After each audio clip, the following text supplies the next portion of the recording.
ఈ సృష్టిలో ఎన్ని ప్రేమ జంటలను చూసినా మనకు మొదట గుర్తుకొచ్చేది మన రాధాకృష్ణుని ప్రేమ జంట.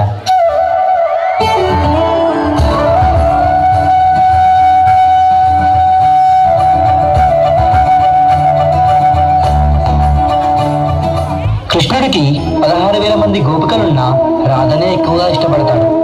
మావాడే అని రాధ అంటున్నా, కాదు కాదు మావాడే అని 16,000 మంది గోపికలు అంటున్నా, కానీ కృష్ణుడు మాత్రం ఎప్పటికీ అందరి వాడే.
Wow, brilliant presentation. It fills our hearts with purity.